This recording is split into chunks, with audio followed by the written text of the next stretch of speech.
titular do Departamento de Pediatria da Unicamp, e vai falar sobre fertilidade nas síndromes de Turner e Klinefelter. Onde estamos e qual o futuro? Por favor, doutor Gil.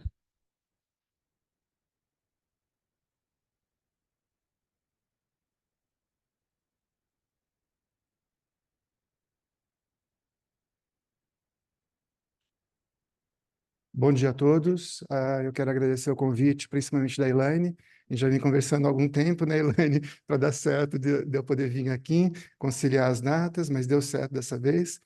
É sempre um prazer estar aqui no grupo da endocrinologia.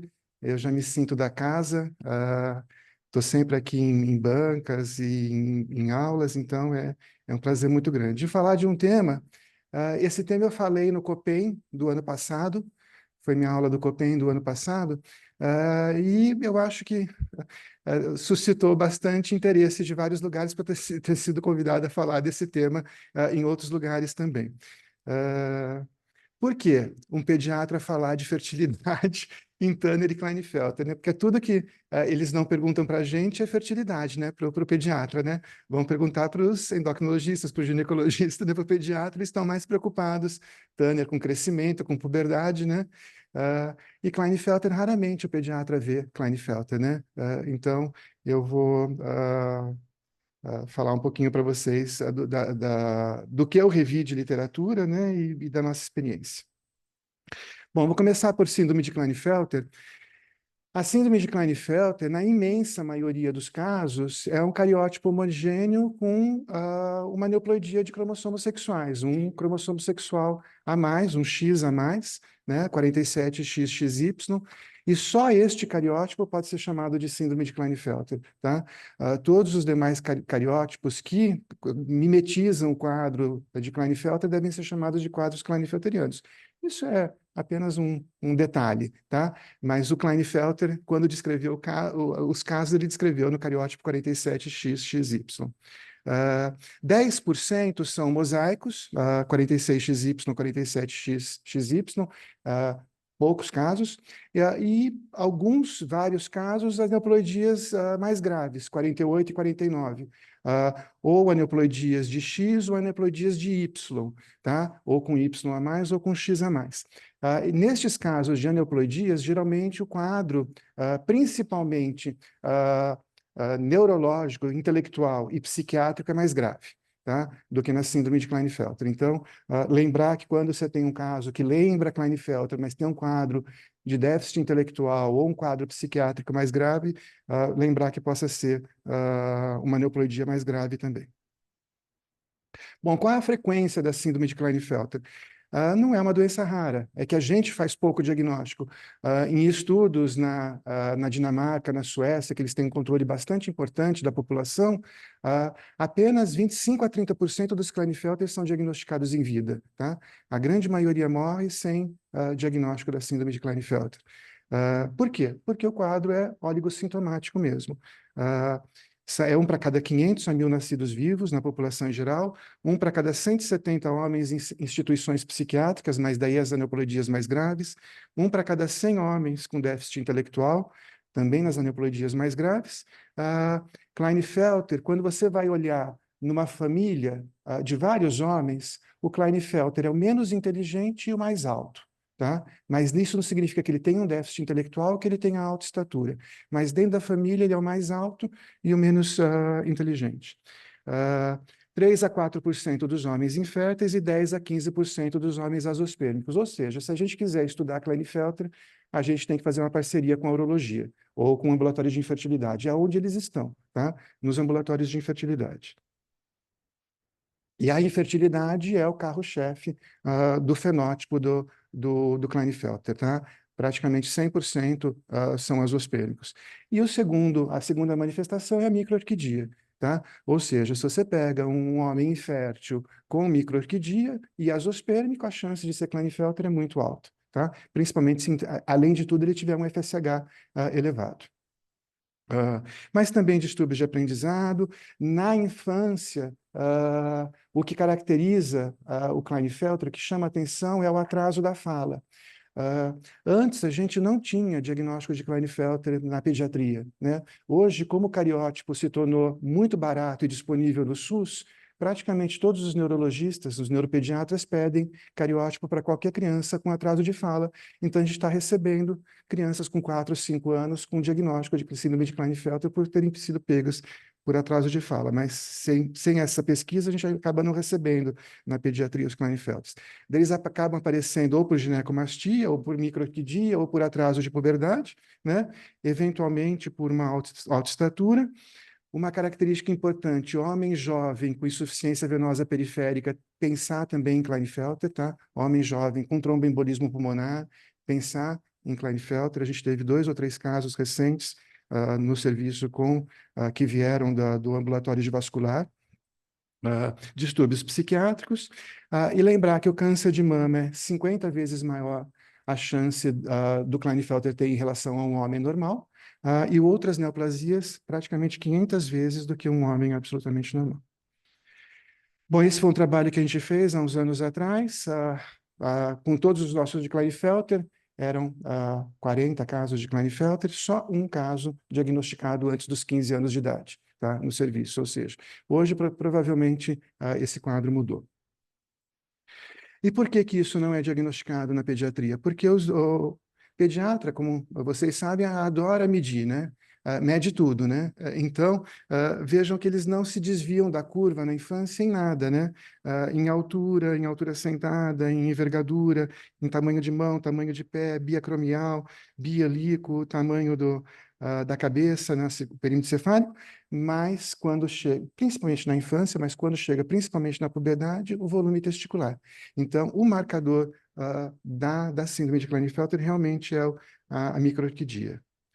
E do ponto de vista endocrinológico, se a gente olhar para esses dados de estradiol, testosterona, hormônio timoeriano, inibina B, FSH e LH, a gente vai ver que na infância eles não estão nenhum deles alterados, né? Então, também, de novo, é muito difícil a gente fazer diagnóstico de Klinefelter na infância. Todos eles estão dentro da faixa normal e, frequentemente, na puberdade também, exceto o FSH, que já aumenta bastante já na puberdade ou próximo da puberdade.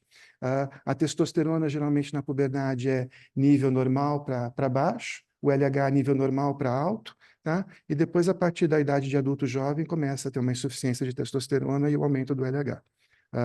Mas os outros dados não marcam em nada essa alteração testicular.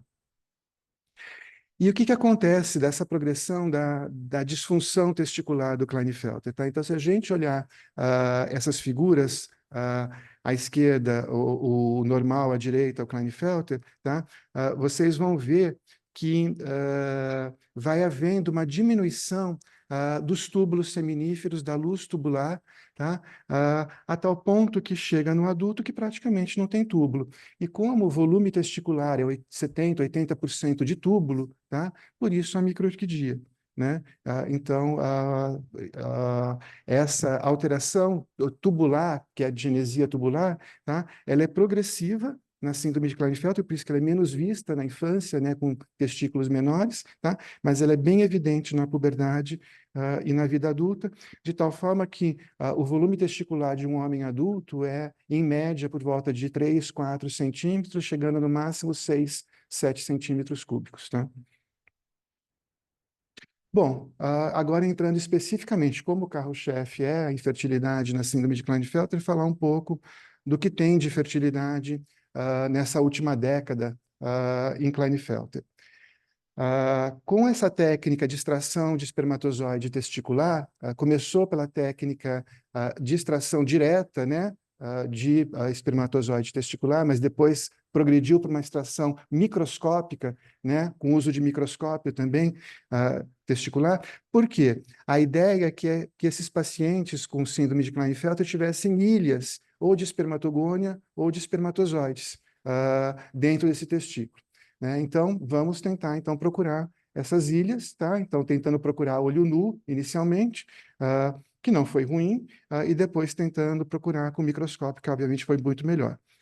Só para vocês terem uma ideia, então, isso começou há 14, 15 anos atrás, tá?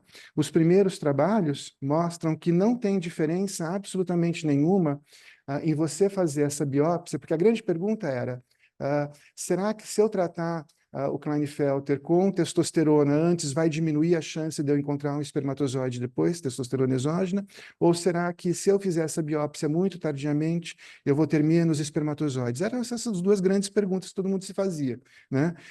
Então, os trabalhos mostram que não, né? Então, quando você compara a idade, né? Então, indivíduos que foram biopsiados antes dos 22, depois dos 15, e indivíduos que foram biopsiados até 40 anos, não tem diferença estatística. Apesar de ter uma diferença de 50% para 60%, isso não é significativamente importante. E aqueles que usaram e aqueles que não usaram testosterona, a mesma coisa, tá? De 53% para 59%. Ou seja, se o paciente tem algum espermatozoide, é que esse espermatozoide vai estar lá e vai ficar lá, independente da idade que você biopsie, independente do uso prévio ou não de testosterona. Se ele não tem, não adianta ficar procurando, tá? Então, cerca de 40%, 50%, tá? Essa biópsia foi positiva, tá? Ou seja, se conseguiu extrair espermatozoide. Daí, o que aconteceu, então, com estes pacientes com relação à fertilidade? Então, esse é um estudo que eu acho que é bastante, apesar de ter já 10 anos, é um estudo, um dos estudos mais fortes da literatura, que ele pegou 65 pacientes com síndrome de Klinefelter, azoospermicos, e conseguiu, em 25, espermatozoide, tá? Ou espermatogônio ou espermatozoide, tá? Ou seja, uma taxa de positividade de 38%. Ainda era sem a microscópica, tá? A direta. Desses 65, 48 deles, tá? Portanto, 19 daqueles 25 que conseguiu espermatozoide, ele fez a estimulação ovariana, e fez uma injeção intracitoplasmática do espermatozoide com espermatozoide fresco. Ou seja, pegou o espermatozoide, já fez a estimulação ovariana e já fez a injeção intracitoplasmática, ou seja, tudo no mesmo momento. Tá? Desses 19, então, os 19 de 48 dá 39% de TIS positivo. Ele conseguiu 20 ciclos de transferência, ou seja, conseguiu 20 embriões, tá? 12 gestações, das quais 2 foram abortos e 10 nascimentos. Ou seja, dos 20 embriões, ele conseguiu o nascimento de 12 recém-nascidos, ou seja, uma taxa de por volta de 60%. Então, guardem na cabeça isso, tá? Ou seja, em geral, a gente consegue, no Klinefelter, cerca de 40% de chance de conseguir um espermatozoide, e em conseguindo o espermatozoide, cerca de 50% de nascer uma criança. Tá? Ou seja, o que era nada passou a ser por volta de 20%. Tá? Ou seja, 50% de 40%. Tá? Daqueles que ele fez, conseguiu a extração de espermatozoide, mas fez a injeção intracitoplasmática com o espermatozoide criopreservado, daí já é bem menor, tá? A taxa de sucesso. Tá? Ou seja, foram 6 de 17, né? 2 desistiram, daí eles pegaram mais 9 daqueles que eram frescos lá para trás e tinham sido guardados também e congelados e juntaram, tá? Então ele conseguiu 17 ciclos de transferência, mas daí só 4 gestações e 4 nascimentos com 5 recém-nascidos, porque teve gemelar, né? Então, 29%. Enquanto no de cima a gente tem por volta de 60%, no de baixo a gente tem 30%. Ou seja, para pensar numa gestação tem que pensar tudo que possa ser o mais rápido possível, ou seja, conseguir o espermatozoide e fazer tudo o mais rápido possível, a chance de sucesso é maior. Essa é uma revisão, a última revisão que saiu de fertilidade em Klinefelter, e não modifica em absolutamente nada esses resultados que eu falei para vocês. Ou seja, nesses últimos 10 anos, tá, o que aumentou foi o número de casos, né? A gente tinha 65 lá atrás, agora temos 1.809 Klinefelters submetidos a injeção intracitoplasmáticas publicados na literatura, tá? Destes, 770 conseguiram espermatozoides, ou seja, uma taxa de 40%, 43%, que mantém como era anteriormente. E desses 770, 313 conseguiram embriões e 315 gestações e nascimentos, tá? Ou seja, de novo, uma taxa de por volta de 50%, tá?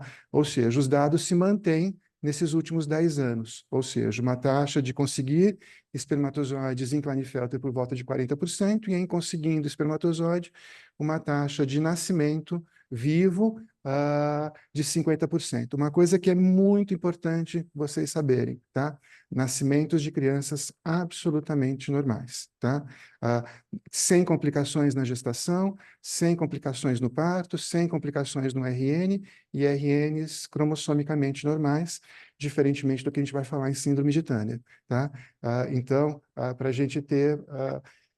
eu acho que Klinefelter, esses resultados de Klinefelter, pelo menos para a gente que trabalha em DDS, trabalha com digenesia gonadal, de uma forma geral, eu acho que, de repente, pode ser que seja um futuro, né, para fertilidade para esses outros pacientes, tá?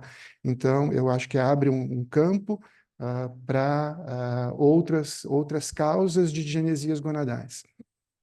Bom, como que está isto no mundo, né?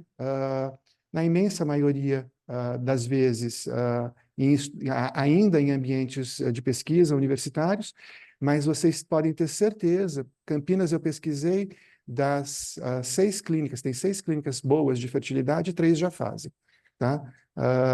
São Paulo, com certeza, deve ter um monte que já faz. Eu não sei se aqui na USP o pessoal da urologia e da fertilidade está fazendo, o nosso pessoal ainda não está fazendo, tá? Mas o que isso vai provavelmente universalizar nos próximos 10 anos com certeza vai se tornar muito mais fácil e provavelmente muito mais barato também. Bom, então, partindo para a síndrome de Turner. Bom, várias coisas são diferentes, né? A começar pelo diagnóstico cromossômico, né? Então, essa síndrome de Turner é uma anomalia cromossômica que afeta mulheres que têm um cromossomo sexual normal e a perda completa ou parcial, o braço curto, do segundo cromossomo sexual, em associação com ou mais sinais clínicos. E, diferentemente de Klinefelter, o mosaico é a regra, o mosaico não é a exceção, tá? Então, aqui a gente tem sempre que estar de olho nos mosaicismos. Aqui é ainda do consenso de 2017, né? Mostrando a tabela de 40% a 50%, na nossa experiência 35%, 45x, e o restante, ou mosaicos, ou aberrações estruturais e mosaicos, tá? Com Y, sem Y, com Y, geralmente por volta de 5% na síndrome de Turner, mas essa é a regra na síndrome de Turner. Bom, quando a gente fala em mosaico, o mosaico tem a chance de você encontrar um mosaico tem uma relação forte com o número de células que você conta no cariótipo, tá? Então, essa é uma tabela já dos anos, desde os anos 80, que não se modifica, né? Então, quando a gente conta 20 metáfases num cariótipo, a chance de eu descartar com 90% de confiança a coluna 1, um mosaicismo de até 11%, com 95% de até 14% e com 99% de confiança de até 21%. Quando a gente conta 32, que é o que o novo consenso preconiza para a síndrome de Turner, 32 metáfases no cariótipo, a chance de eu descartar com 90% é 7%, 9% e 14% com 95% e 99%. E quando a gente conta 50, que é o que a gente faz no nosso serviço, contar 50 metáfases, a chance é de 5%, 6% e 9%, ou seja, você tem uma confiança maior de descartar mosaicismos de menor frequência, tá? Então, quanto maior o número de células, isso vai acontecendo. Bom, então falando um pouco da evolução da digenesia gonadal da síndrome de Turner. Esse é um trabalho recente do grupo do Graveholt, na Dinamarca. Apesar de ser um artigo de revisão, ele tem uma experiência também local, né, do uso do hormônio tilleriano e outros marcadores de função ovariana. Então, só para a gente ter uma ideia, olha, vejam essa figura, deixa eu ver se eu consigo colocar o mouse aqui. Essa figura.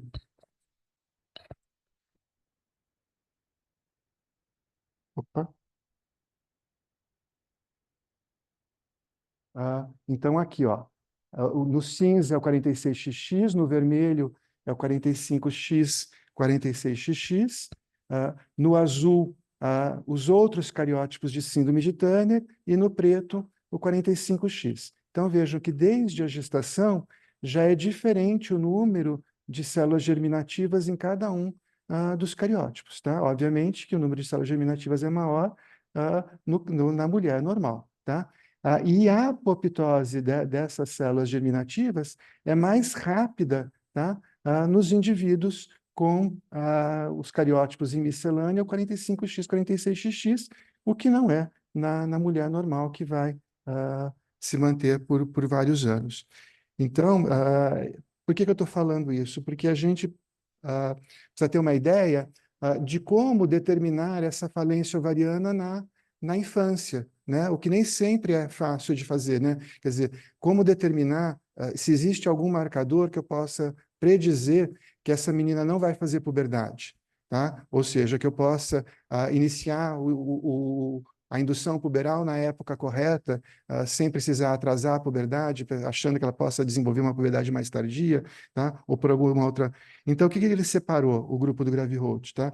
Num grupo bastante enorme de crianças, tá? Mais de quase 400 crianças com síndrome de Turner acompanhadas desde pequenas, né? Ele separou aquelas que não tiveram função ovariana daquelas que tiveram função ovariana na puberdade e daquelas que foram perdendo a função ovariana, tá? Vejam que o nível do hormônio tilleriano naquelas que mantêm a função ovariana é completamente diferente daquelas que não têm e daquelas que também perderam a função ovariana. De tal forma que ele conseguiu demonstrar que um hormônio antitilleriano acima de 4 picomols por litro, tá, é um valor que, enquanto ele está acima de 4 picomols por litro, a chance dela ter função ovariana existe, mas, obviamente, como existe a apoptose, pode ser que este ano eu faça, ele esteja 4, o ano que vem eu faça, ele já não esteja mais 4, né? Então, é uma coisa que a gente tem que acompanhar. Eu tenho sérias dúvidas, a gente não faz hormônio tilleriano de rotina em síndrome de Turner, tá? Mas os dados deles são bastante consistentes em relação a esse valor, tá? Ou seja, não é para garantir que ela vai ter, tá? Função ovariana, mas quando ele está menor que 4, a chance dela não ter função ovariana é enorme, tá? Na puberdade. Bom, esse é um trabalho que a gente fez de iniciação científica, orientado pela Andrea, há uns anos atrás. E o que a gente fez? A gente pegou todas as nossas síndromes de Turner que foram diagnosticadas antes da puberdade, tá? Bem antes da puberdade, de preferência na infância. E fizemos, obviamente, a gente faz de rotina nessas meninas, o acompanhamento de LH e FSH anual. Desde o diagnóstico, acompanhamento de LH-FSH anual.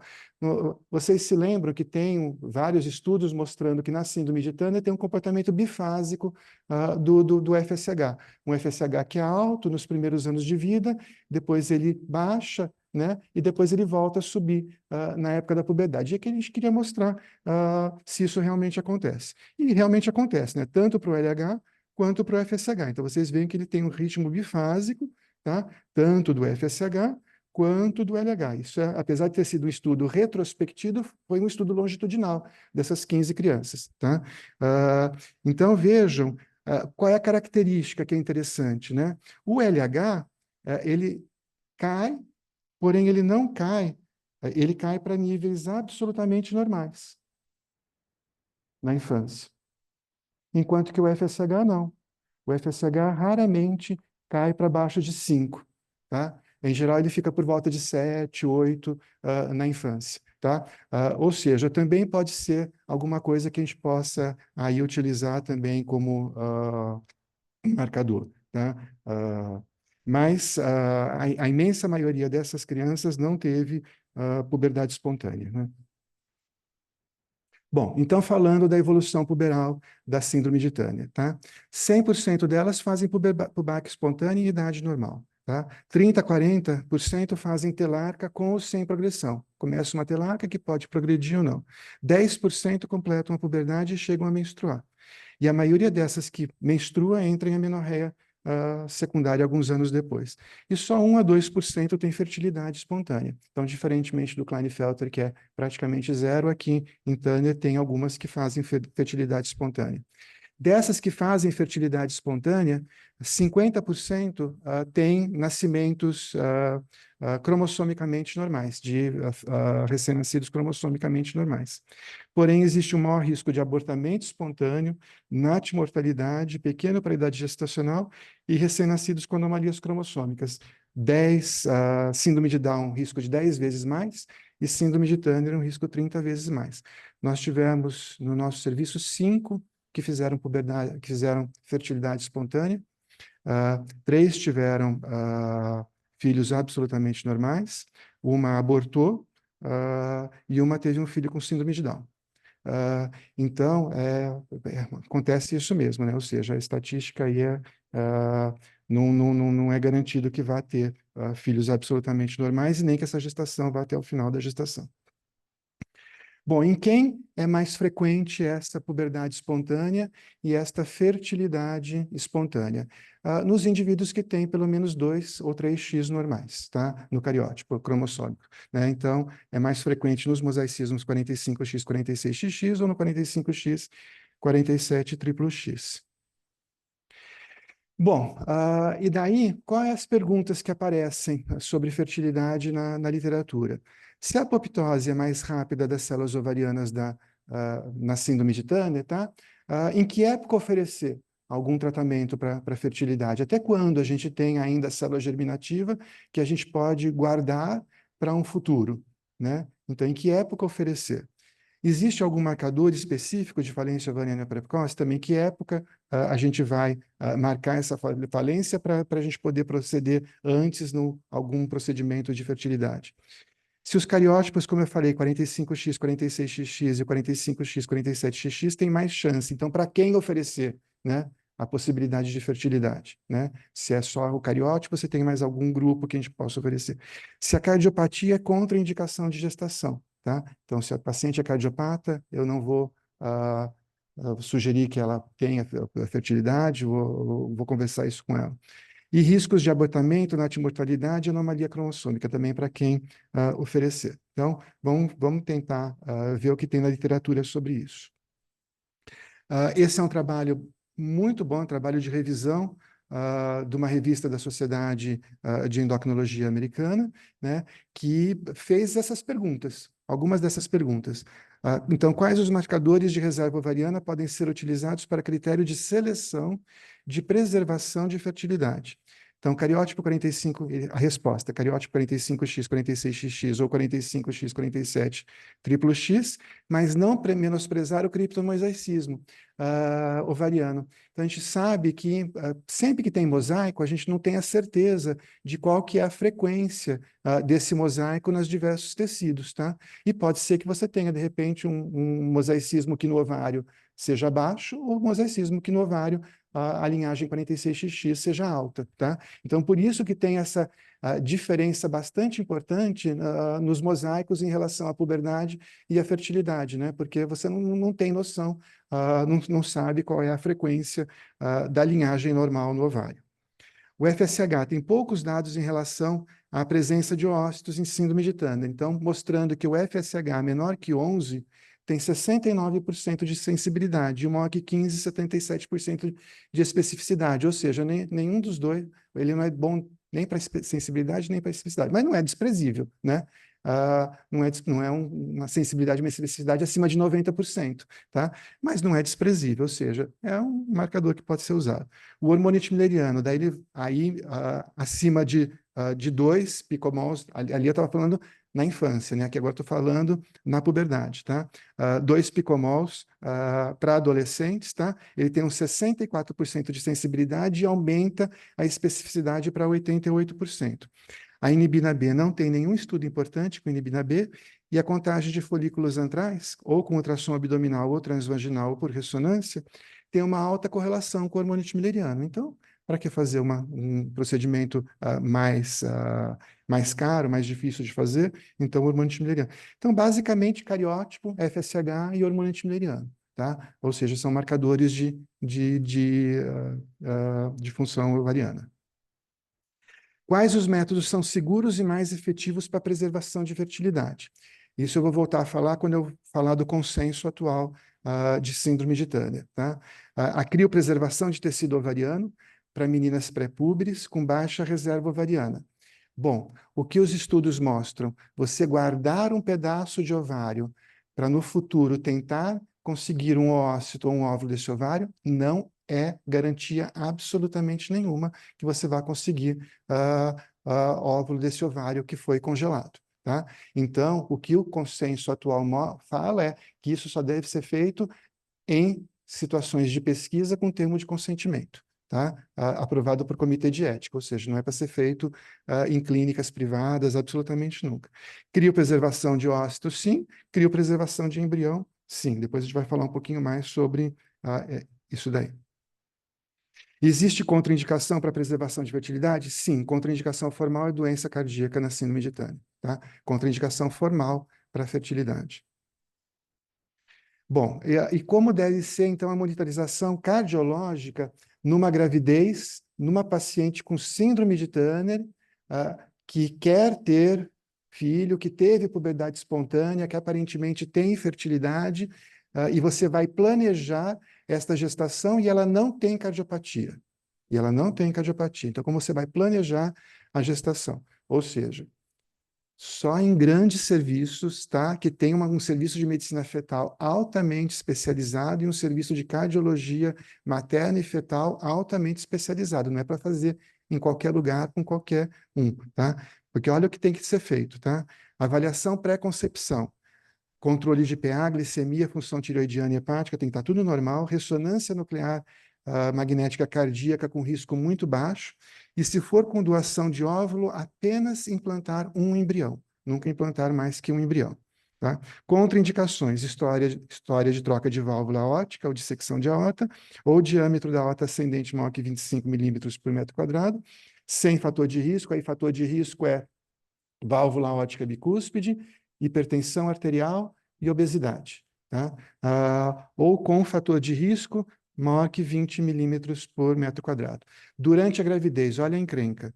Controle de PA, usando 75 miligramas de aspirina desde 12 semanas de amenorreia, e ressonância nuclear magnética cardíaca no primeiro e segundo trimestre e mensalmente no terceiro trimestre. Tá? Porque o risco de ruptura da aorta vai aumentando progressivamente com a gestação.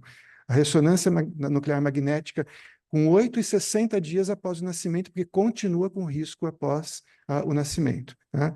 E parto cesáreo se diâmetro da aorta ascendente maior que 25 milímetros por metro quadrado. Ou seja, não é para qualquer um e não é para qualquer serviço. Tá? Ou seja, se uma paciente de vocês quer ter filhos e deseja e planejar uma gestação e tudo mais, tem que ficar com vocês. Aqui dentro do hospital, no serviço, essa paciente não pode ir para a cidade dela fazer a gestação e o pré-natal na cidade dela, é impossível, tá? O controle tem que ser muito rigoroso e muito bem feito, e ela tem que saber de todos esses riscos. Tá? Porque mesmo um paciente que não tem alteração da aorta, ela pode desenvolver essa alteração da aorta durante a gestação. Por isso que a gente precisa acompanhar com essa ressonância durante a gestação. Bom, esse é o consenso que foi publicado agora em maio de 2024. Tá? A Andréia, lá do nosso serviço, teve a oportunidade de participar desse consenso. Ela liderou a parte de genética do consenso. Mas eu vou apresentar para vocês a parte de fertilidade exclusivamente. O consenso, para quem já olhou, desanima, né? Porque tem 300 e poucas páginas, tá? Mas as primeiras 70 páginas são as mais importantes, tá? Mesmo assim, é bem robusto, tá? E então, mas dá para você ir olhando aquilo que te interessa. Então, você quer ver crescimento, tem toda uma parte de crescimento. Você quer ver comorbidade, tem toda uma parte de comorbidade. Você quer ver doença cardíaca, tem toda uma parte de doença cardíaca. E o item 6 é fertilidade. Então, avaliação, monitoramento e aconselhamento de fertilidade, que eu vou trazer para vocês especificamente, resumidamente, o que o consenso fala de fertilidade em síndrome de Turner.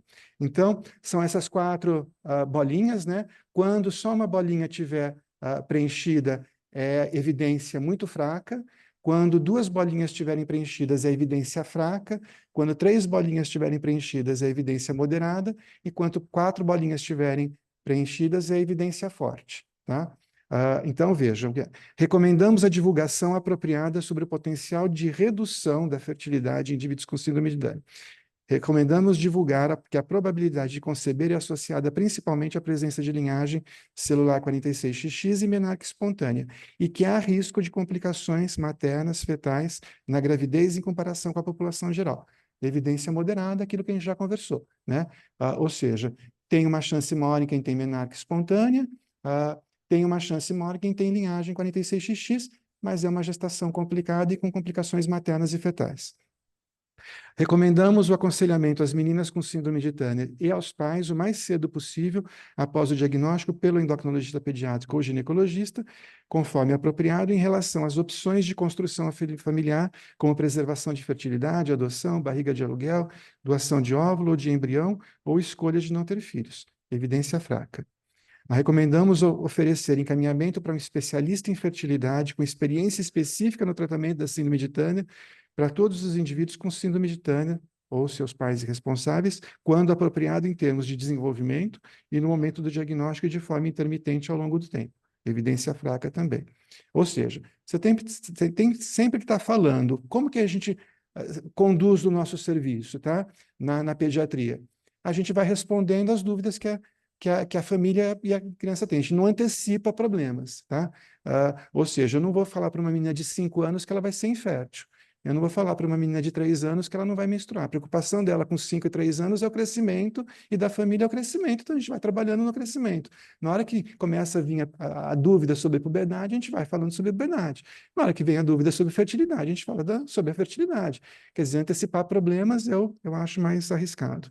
Recomendamos oferecer dosagens de hormônio timleriano a todos os indivíduos com síndrome de Turner. A partir do diagnóstico, o hormônio timleriano deve ser monitorado anualmente se a preservação de fertilidade for considerada juntamente com o aconselhamento de fertilidade. Evidência muito fraca, tá? Ou seja, apesar dos dados mostrados, tá? Essa é uma evidência muito fraca da importância do oferecimento do hormônio timleriano na infância como a preservação de fertilidade.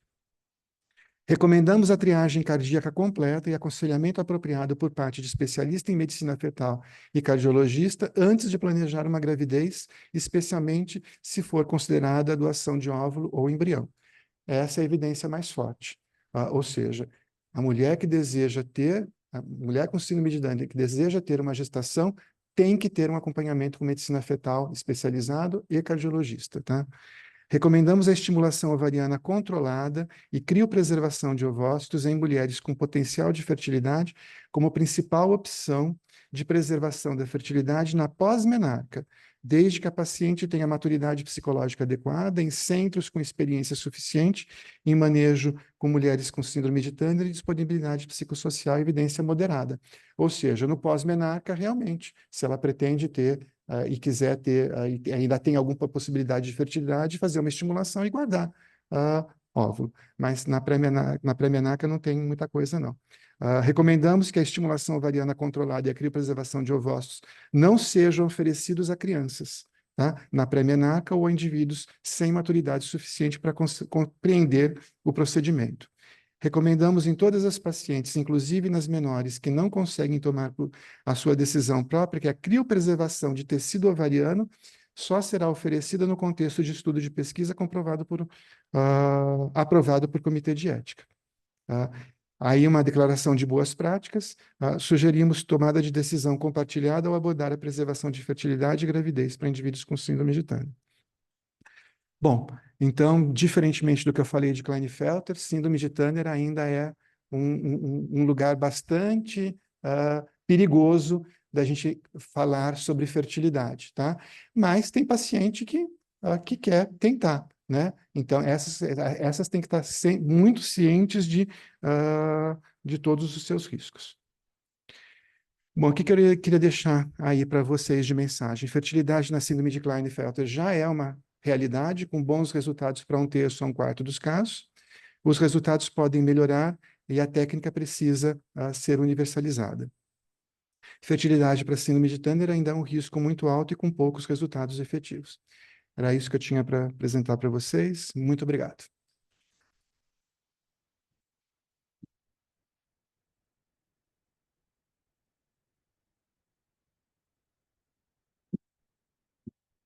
Eric, pode parar a gravação, por favor. Eu aqui não tenho perguntas ainda no chat, não sei se alguém aqui na plateia já